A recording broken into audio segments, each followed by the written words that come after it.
How we doing, guys? This is Mark Sherry here. I just wanted to give you a quick breakdown of how I put together my remix of Tiesto, Carpe Noctum, which is out on Beatport just now, and it was also featured as one of the tracks on my Confirm Humanity album that was released in May of this year. So just to give you a quick breakdown of how I put down all my different bass layers, my kick drum, my leads, my stabs, the percussion elements as well, percussive elements. So starting off at the top and working my way down, we've got the kick drum.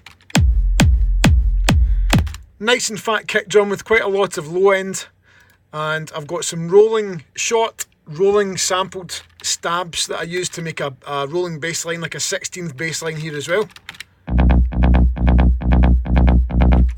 And then underneath that I used Spire, and this is a mono bass that I used to make, it's like a double beat bass line that's been sidechained to give you like a pulse, a sub pulse that goes well with the kick drum, and also these other stabs as well. Moving on down, I've got a Silent pluck bass, which really gives you most of the bass drive comes from that sound. And if I unmute everything so far, you get this.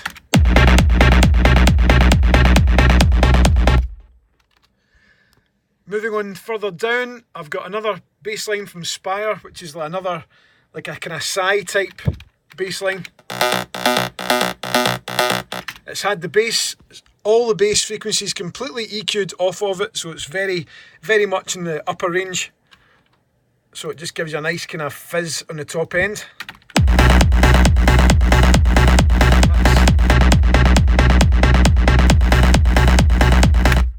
And then the last layer of the bass line is this Silent layer bass here, which again is up in the kind of upper octave.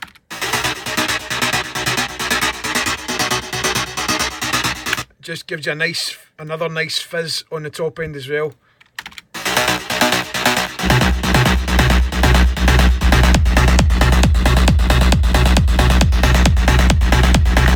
Okay, moving down one more channel, I've also got another sound. It's not really a bass part, but it plays a big part in giving you the groove of the bass. It's like a pluck sound that I've put on the offbeat, and that's from Silent as well.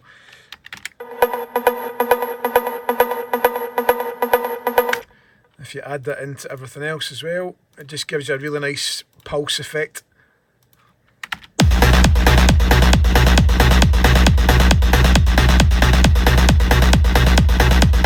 It's just very, very subtle, but it works really well with all the other bass layers. Moving down as well, now this is the only part that I used from the original version of the Tiesto track, Carpe Noctum. This is all I had to work with really, was the metallic stabs that he used. I actually used some of the drums that he used in the original track as well. So it gives you this sound.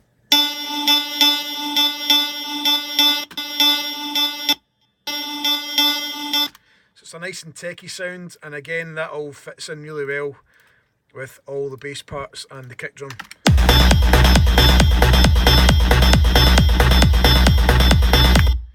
Okay, so that's the kick and all the bass parts. Moving further down, now I actually had the original riff from Tiesto's version. It is there, it's in the mix, but it's quite low in the mix, and I only used it as a layer. But this is the original part from Tiesto's track.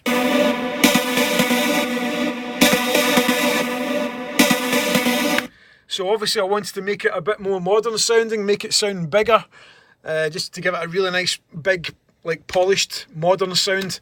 So I doubled it up with I think there's maybe 3 or 4 other layers here. I used Silent.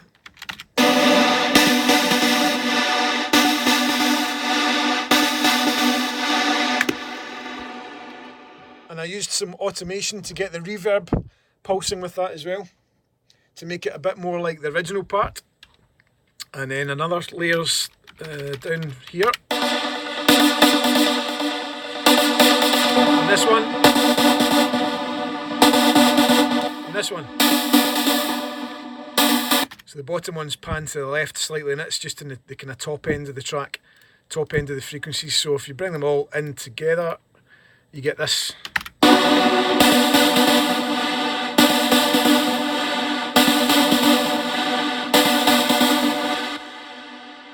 Moving further down, this zebra lead that I've used is basically, it's adding something else to the track. It just gives it a bit more of a techie sound to it, and it kind of complements everything that's there already, but there's slightly different MIDI notes in this one.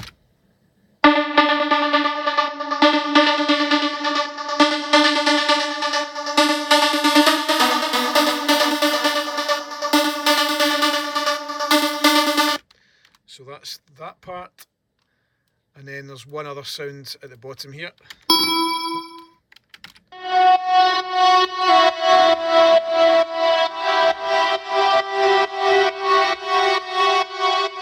Now that melody's not in the original track and the sound's not in the original track, but I just wanted to add something else to give my remix its own twist. So if you bring all of these in together, you get a really nice big kind of wall of sound with all the stabs and leads.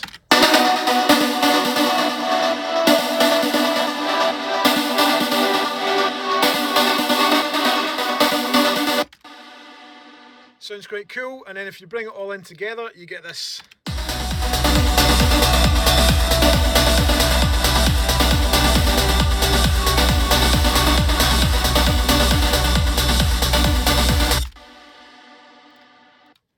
Further down here we've got the drums from Tiesto's track, but I've also doubled it up with some snares to thicken it all as well.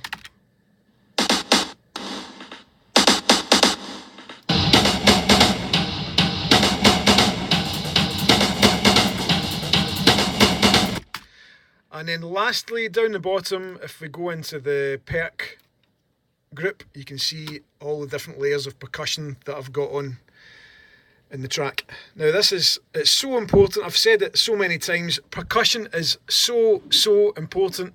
It can be your trademark sound. You know, it's not, these days you can't just put one hat and one clap in your track, you know, unless it's like minimal techno you're making, which not really many people make these days. But it's so important to layer your percussion, you know, pan some left, pan some to the right, have lots of different little things going on, just to get your percussion really interesting sound. And especially if you're making tech trance, you have to spend a lot of time to get a really good techie groove. You know, it's not going to happen with like one hi-hat, one hand clap, one ride cymbal. You need to spend time on this. You know, I get so many demos and so many mastering jobs where, you know, you can tell there's just been no time spent on the percussion. I mean, you can see how many layers I've got there, but let me just go through each individual one and I'll let you hear what I've got going on. That's one loop there. Got some 808s, some little kind of offbeat hats, closed hats, and another one to go along with that. Then I've got some fast 909 hats. Some side hats. Now these have actually been spread right out. There's about a 20 millisecond delay between the left and right channel of these. It gives you like a really wide sound. More fast hats. Clap. A clap layer, which is completely panned to the right. And then this one below, I've called it Claps SVD because it's got like a very kind of Sander Van Doorn sketchiness about it. And it's basically like a delay and a bit of a glitch effect that I put on these claps, but it gives it a really kind of sketchy feel.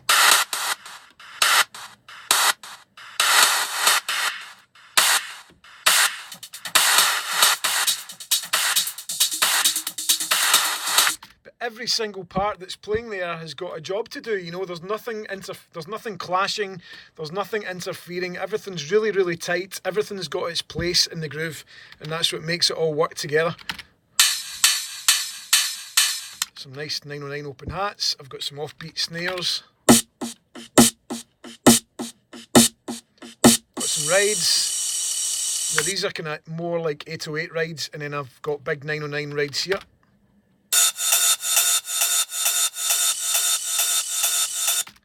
And moving down, I've got some even more percussion.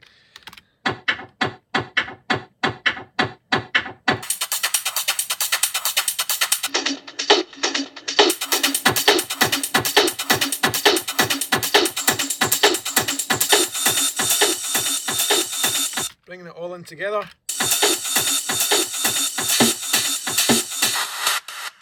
Oh, sorry.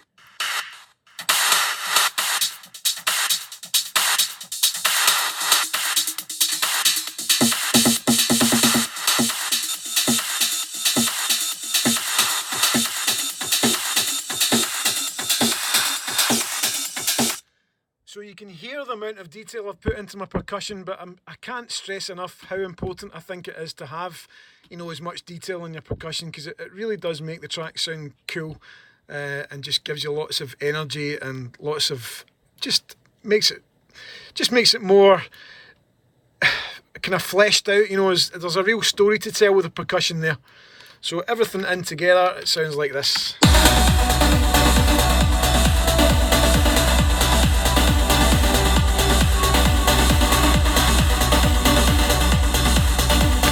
So moving into the breakdown, it's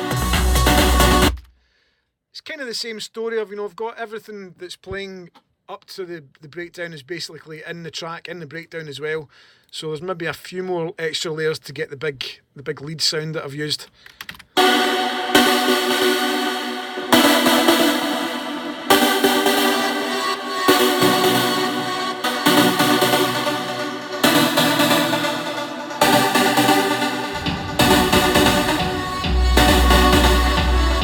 Nice big sub kick.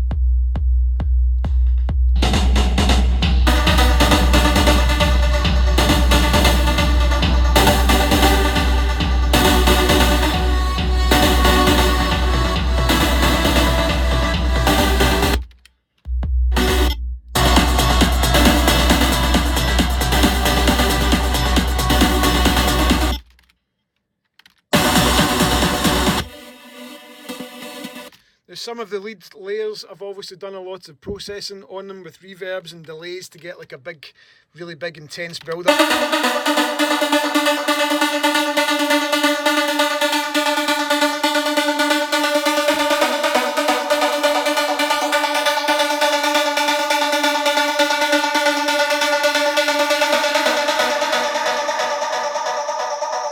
It's a nice feedback delay that I use in a lot of my tracks. It just gives you a really big, crazy, like, intense build-up.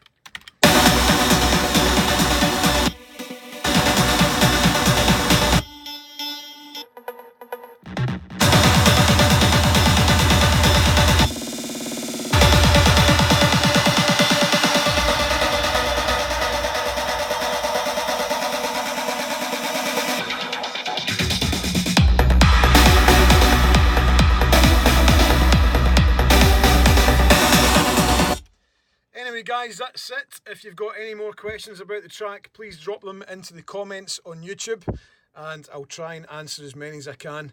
But if you haven't supported the remix yet, please go and check it out. It's on Beatport, and as I've said, it's at number 2. I would love it to go to number 1 this weekend. Thanks guys, catch up with you soon.